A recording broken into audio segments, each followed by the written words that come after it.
I didn't hear my phone ringing at first. It was buried somewhere under my pillow, vibrating against the cheap wooden nightstand in my small London flat, buzzing again and again like something urgent was trying to claw its way into my sleep. When I finally reached for it, my eyes barely open, I saw my mother's name on the screen. It was 3:07 a.m. That alone should have told me everything. I answered.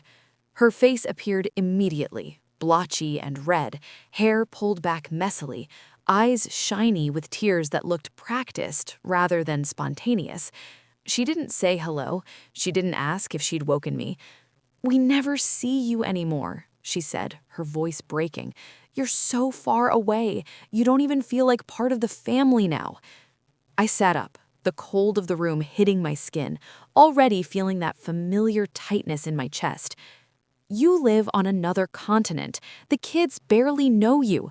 Christmas is coming and we need you here. We need you." That word again. Need. I'd grown up learning that when my family said they needed me, it meant I was about to be responsible for something no one else wanted to handle. I was 30 years old. I had my own job, my own rent, my own carefully balanced life built thousands of miles away for a reason. But something in her tone reached into that old place inside me, the place that still believed being needed was the same thing as being loved. "I'll see what I can do." She smiled instantly. The tears vanished like they'd never existed. "I knew you would. You always do." By the time we hung up, I was already opening my laptop. The flight was expensive. Holiday prices always were. I stared at the total before clicking confirm, my stomach twisting as I imagined the balance in my account dipping lower again. 10 hours, overnight, 2 layovers, economy seat jammed between strangers. By the time I landed in San Diego, my body felt hollowed out by recycled air and exhaustion. My phone battery died somewhere over the Atlantic, leaving me disconnected and irritable as I dragged my suitcase through customs. I told myself it would be worth it. I always told myself that. The driveway looked exactly the same as it always had. The same cracked concrete, the same overgrown bushes my dad swore he'd trim next weekend. I rang the doorbell, shifting my suitcase from one hand to the other, heart doing that stupid, hopeful flutter it always did when I came home. The door opened.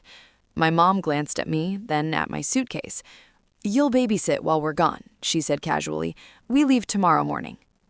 That was it. No hug, no "you must be exhausted," no "thank you for coming." Before I could respond, my brother Jason appeared behind her, already wearing sunglasses indoors, duffel bags slung over his shoulder like he was heading to the gym instead of a vacation. "Hey," he laughed, nudging his kids toward me, "don't wipe your noses on Aunt Claire, she's jet-lagged." Everyone laughed. I stood there, still holding my suitcase, realizing I hadn't even stepped inside the house yet. Something inside me shifted. Not anger, not sadness, just clarity. I smiled. That smile wasn't happiness, it was the sound of a door closing quietly in my mind. My family had always insisted they were struggling. My parents talked constantly about rising costs, medical bills, unexpected repairs. Jason's businesses were always about to take off, but somehow never did. Every few months, there was a new emergency. And somehow those emergencies always ended up in my inbox. "Just this once," my mom would say. "You're the only one who can help," my dad would add. "We'll pay you back," Jason promised. They never did. I lived modestly in London. I walked to work. I tracked every expense. I said no to dinners out and postponed trips I wanted to take. Meanwhile, every month, money flowed out of my account toward a house I didn't live in a country I deliberately left. When my dad needed knee surgery, I wired money. When Jason's business hit another temporary setback, I covered debt. When the water heater broke, I paid. When the mortgage was late, I filled the gap. And every time I was thanked like a hero, briefly, and then forgotten until the next crisis. 2 weeks before that 3 a.m. call, my mom had texted me screenshots of holiday prices. "So expensive this year," she wrote. "We could never afford a real vacation unless you helped a little." That night, something finally made me pause. Instead of immediately replying, I opened my banking app. I scrolled. Transfers, wires, credit card charges I didn't remember authorizing. Then I searched my email. That's when I saw it. A message from a bank dated years earlier, with my name on it, attached to a mortgage I had never consciously agreed to co-sign. I remembered the conversation instantly. "It's just for the interest rate," my dad had said back then. "You won't have to do anything." Except I had been doing everything. That was the moment the illusion cracked.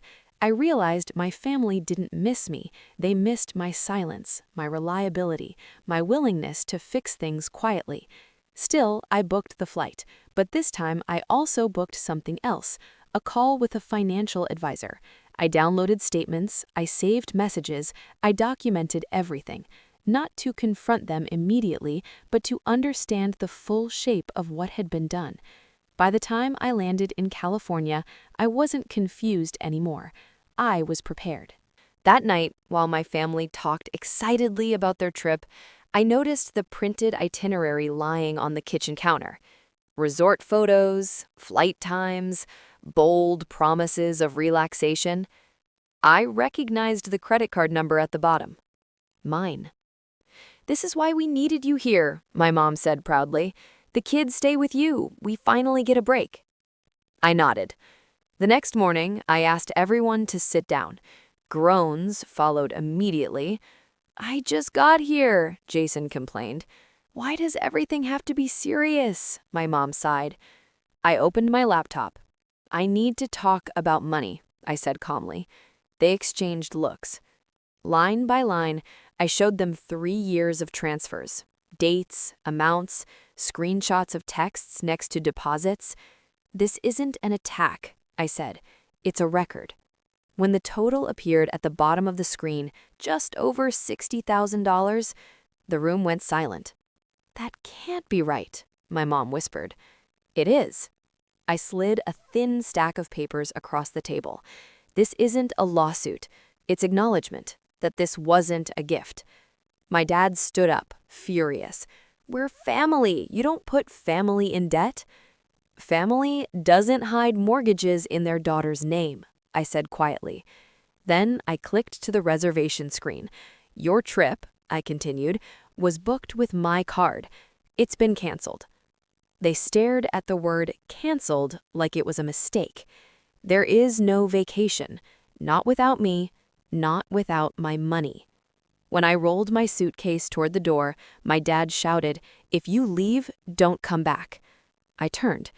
If I'm only welcome when I pay, then I was never really welcome at all. I left. The aftermath was slow, not explosive. Bills arrived. Auto payments failed. Reality crept in where entitlement had lived comfortably for years.